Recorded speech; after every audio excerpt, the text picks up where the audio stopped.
Assalamualaikum warahmatullahi wabarakatuh. Waalaikumsalam warahmatullahi wabarakatuh. Selamat malam teman-teman semuanya. Malam. Yang melanjutkan materi ya teman-teman. Hari ini bahasnya e-commerce seperti biasa. E-commerce kemarin pembagian tugas sudah kita bagi ya teman-teman semua. Yang pertama ada pengertiannya e-commerce. Apa itu e-commerce? Mas Yusuf, monggo dimulai. Ya, baiklah. Makasih untuk waktunya. Langsung saja, apa itu e-commerce? E-commerce adalah semua kegiatan perdagangan yang dilakukan melalui media elektronik untuk televisi dan telepon tersedia. Tetapi lebih banyak e-commerce terjadi melalui internet. Perkembangan teknologi khususnya internet mempengaruhi banyak bidang kehidupan, termasuk retail. Perdagangan telah berubah dalam hal proses jual beli dan pemasaran produk. Proses perdagangan ini umumnya dikenal sebagai elektronik e-commerce atau singkatnya e-commerce.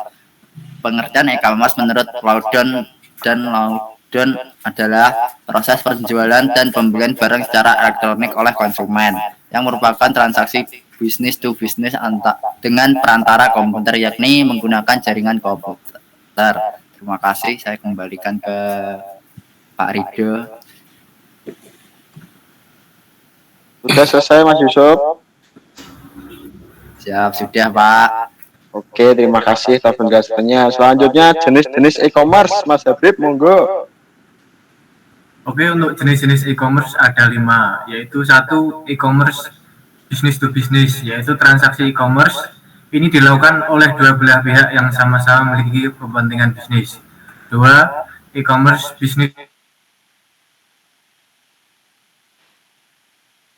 3, e-commerce to konsumen, yaitu transaksi dilakukan oleh konsumen ke konsumen seperti Tokopedia.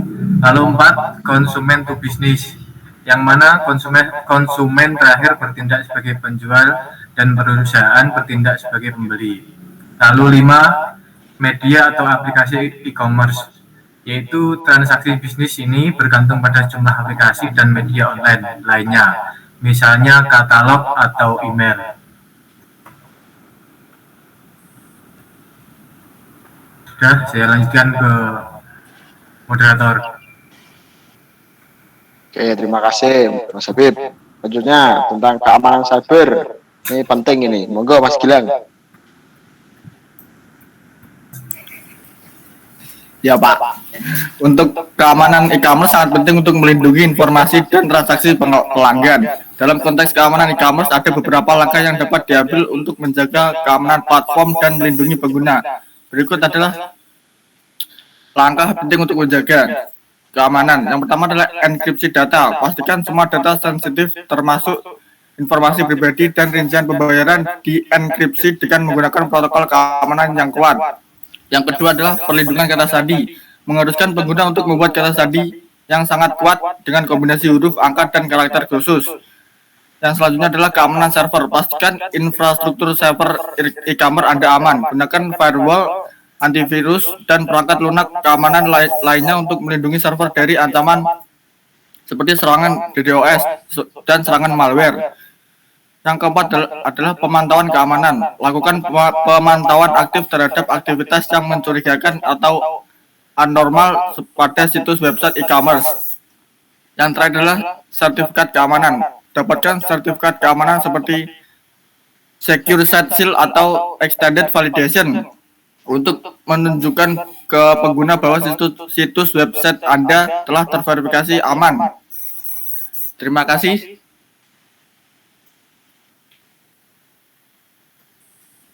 Terima kasih.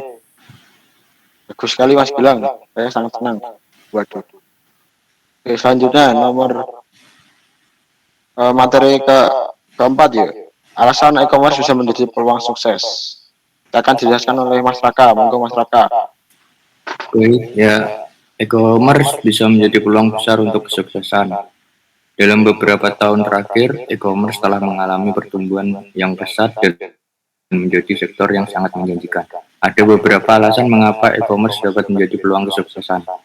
Satu, potensi pasar yang besar. Dengan akses internet yang semakin meluas, e-commerce memberikan kesempatan untuk menjual produk atau layanan ke seluruh dunia. Ini memperluas pasar Anda secara signifikan dan membuka pintu bagi pelanggan potensial yang lebih banyak. Dua, biaya rendah. Memulai bisnis e-commerce memiliki biaya yang lebih rendah dibandingkan dengan bisnis fisik. Anda tidak perlu menyewa atau membeli ruang fisik, membayar gaji karyawan, atau mengelola inventaris secara langsung. Ini membuatnya lebih terjangkau untuk memulai dan mengelola bisnis. Tiga, kemudahan skalabilitas. E-commerce memungkinkan Anda untuk dengan mudah mengatur dan mengelola skala bisnis Anda. Anda dapat menambahkan produk baru, mengembangkan lini produk, atau menjangkau pasar baru dengan sedikit kerumitan. Platform e-commerce juga menawarkan kemampuan untuk mengotomatisasi beberapa proses seperti pemrosesan pembayaran dan pengiriman yang membantu dalam pertumbuhan bisnis. 4. Kemudahan aksesibilitas. E-commerce memungkinkan pelanggan untuk berbelanja kapan saja dan di mana saja. Ini memberikan kenyamanan bagi konsumen dan memungkinkan Anda untuk menjangkau pelanggan yang berbeda secara geografis. 5. Data dan analitik. E-commerce memberikan akses mudah ke data dan analitik yang dapat membantu Anda dalam mengerti perilaku pelanggan, preferensi produk, dan tren pasar. Dengan informasi ini, Anda dapat mengoptimalkan strategi pemasaran dan meningkatkan pengalaman pelanggan. Terima kasih. Oke, penjelasannya bagus, mantap. Selanjutnya, gimana caranya mencari keuntungan di e-commerce? Monggo Mbak Cici dijelaskan. Selanjutnya, untuk mencari keuntungan di e-commerce, ada beberapa strategi yang dapat diterapkan, yaitu 1. Membangun strategi harga yang kompetitif. Analisis pasar untuk menentukan harga yang kompetitif dan menguntungkan untuk produk atau layanan. Perhatikan biaya operasional, keuntungan yang diinginkan, dan harga pesaing saat menentukan harga. Menggunakan strategi penetapan harga dinamis di mana Anda menyesuaikan harga berdasarkan permintaan dan persaingan. Yang kedua, diversifikasi produk atau layanan. Tawarkan berbagai produk atau layanan di toko e-commerce. Diversifikasi portofolio produk dapat menjangkau lebih banyak pelanggan dan menciptakan kesempatan penjualan yang lebih besar. Pastikan produk atau layanan yang ditawarkan saling melengkapi dan sesuai dengan minat target pasar. 3. Menyediakan pengalaman pelanggan yang unggul. Fokus pada memberikan pengalaman pelanggan yang unggul. Perhatikan kebutuhan dan preferensi pelanggan dan cari cara untuk memenuhi atau bahkan melebihi harapan mereka. Dari tampilan situs web yang menarik hingga pelayanan pelanggan yang responsif, setiap langkah yang diambil harus bertujuan untuk memberikan pengalaman pelanggan yang positif. Yang keempat, meningkatkan visibilitas online. Manfaatkan strategi pemasaran digital seperti optimasi mesin pencari SEO, iklan online, dan pemasaran media sosial untuk meningkatkan visibilitas toko e-commerce. Dengan meningkatkan visibilitas, dapat menjangkau lebih banyak calon pelanggan dan meningkatkan kemungkinan penjualan. 5. Memanfaatkan analisis data. Gunakan analisis data untuk melacak dan menganalisis perilaku pelanggan, konversi, dan tren penjualan. Dengan memahami data ini, dapat mengidentifikasi peluang untuk meningkatkan strategi pemasaran, mengoptimalkan penawaran produk, dan meningkatkan efisiensi operasional. Yang keenam, mengoptimalkan proses logistik dan pengiriman. Pastikan proses logistik dan pengiriman berjalan dengan efisien. Kerjasama dengan mitra pengiriman yang dapat diandalkan dan ciptakan sistem pengiriman yang cepat dan akurat. Pelanggan cenderung menghargai pengiriman yang cepat dan efisien, yang dapat meningkatkan kepuasan dan meningkatkan peluang pembelian ulang. 7. Membangun kepercayaan pelanggan. Fokus pada pembangunan kepercayaan dengan pelanggan. Sediakan informasi produk yang akurat, jaminan keamanan transaksi, dan kebijakan pengembalian yang jelas.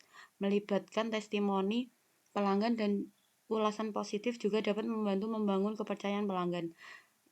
Yang terakhir, mengembangkan strategi pemasaran dan penjualan lintas kanal. Memanfaatkan berbagai platform dan kanal penjualan seperti pasar online, media sosial, dan blog untuk memperluas jangkauan dan meningkatkan penjualan. Dengan memanfaatkan berbagai saluran, kita dapat menjangkau pelanggan potensial yang lebih luas. Sudah, terima kasih. Oke, selanjutnya, gimana cara menjual produk pada e-commerce? Monggo, Mbak Putri. Baik, terima kasih atas waktunya. Di sini saya menjelaskan cara menjual produk di e-commerce. Yang pertama, pilih platform e-commerce yang sesuai. Contohnya kayak Shopify, Amazon, dan lain sebagainya. Pilih platform yang sesuai dengan jenis produk yang dijual dan kebutuhan bisnis Anda. Yang kedua, buat toko online yang menarik. Buat toko online yang menarik dan mudah digunakan, desain dengan tata letak yang responsif, tambahkan juga gambar produk yang berkualitas tinggi, serta tambahkan deskripsi produk yang informatif. Pastikan tampilan toko itu mencerminkan merek Anda. Yang ketiga, optimalisasi SEO. Gunakan teknik ini untuk meningkatkan visibilitas produk Anda di mesin pencari. Pilih kata kunci yang relevan untuk produk Anda dan gunakan mereka dalam deskripsi produk, judul, URL, dan tag. Ini akan membantu pembeli menemukan produk Anda dengan lebih mudah. Yang keempat, ada foto produk yang menarik. Ambil foto produk itu dengan kualitas tinggi dan menarik. Pastikan pencahayaannya baik, latar yang sesuai, variasi sudut pandang untuk menggambarkan produk secara mendetail. Jika memungkinkan, tampilkan produk dalam konteks penggunaan dengan nyata. Yang kelima, deskripsi produk yang menarik. Tulisnya deskripsi produk yang menarik itu harus informatif. Gambarkan fitur utama dari produknya, manfaatnya, keunggulan produknya apa. Pastikan deskripsinya menjawab pertanyaan yang mungkin dimiliki pembeli potensial dan membangun minat mereka. Yang keenam, tetapkan harga yang kompetitif. Pertamanya harus teliti pasar dan tetapkan harga produk Anda secara kompetitif. Pertimbangkan biaya produksi, margin keuntungan yang diinginkan, dan harga pesaing. Awalnya kalau mau buka harus berikan diskon atau penawaran khusus agar menarik pelanggan. Yang ketujuh, promosikan produk secara aktif. Gunakan media sosial dan kampanye pemasaran online untuk mempromosikan produk Anda. Lalu yang sekarang kan sudah menggunakan TikTok, IG, Facebook, bisa untuk promosi produk bahwa jadi bisa buat konten menarik dan berbagi informasi dengan produk itu. Libatkan audiens Anda dengan konten yang relevan dan ajak mereka untuk mengunjungi toko online Anda. Yang kedelapan, berikan layanan pelanggan yang baik. Penting untuk memberikan layanan yang baik dan responsif. Tanggapi pertanyaan atau masalah pembeli secepat mungkin. Berikan pengalaman pelanggan yang positif untuk membangun kepercayaan dan meningkatkan peluang pembelian ulang. Yang kesembilan, gunakan strategi pemasaran digital. Eksplorasi berbagai strategi pemasaran digital seperti iklan berbayar, email marketing, konten pemasaran, dan optimasi media sosial. Identifikasi kanal pemasaran yang paling efektif untuk produk Anda dan alokasikan anggaran dengan bijak. Yang ke-10, pantau dan evaluasi kinerja. Pantau kinerja penjualan Anda secara teratur. Periksa metrik seperti jumlah kunjungan, konversi, dan pendapatan. Identifikasi area di mana Anda dapat meningkatkan atau menyesuaikan strategi pemasaran Anda. Yang terakhir, berikan pengalaman pelanggan yang positif. Pastikan pengemasan produk yang rapi dan pengirimannya yang dapat tepat waktu. Berikan informasi pelacakan yang jelas kepada pembeli. Selalu berusaha memberikan pengalaman pelanggan yang positif untuk membangun reputasi dan merekomendasikan produk Anda.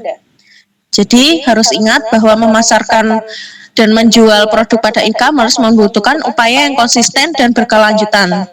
Jadi harus mengikuti tren pasar, melibatkan pelanggan, dan mengembangkan strategi pemasaran yang efektif untuk meningkatkan penjualan produk Anda. Terima kasih, saya kembalikan ke Mas Rido. Oke, mantap, penjelasan yang sangat-sangat lengkap. Saya senang sekali. Akan dipahami, sudah dipahami. Oke, materinya sudah selesai, sudah kita bahas semua. Mau kita tutup atau kita lanjut, teman-teman? Sudah cukup. Lanjut. Tutup aja Mas. Waduh, malam ini. waduh. Oke, jangan digeruduk. Oke, terima kasih teman-teman semua. Saya tutup. Wassalamualaikum warahmatullahi wabarakatuh. Waalaikumsalam warahmatullahi wabarakatuh. Waalaikumsalam.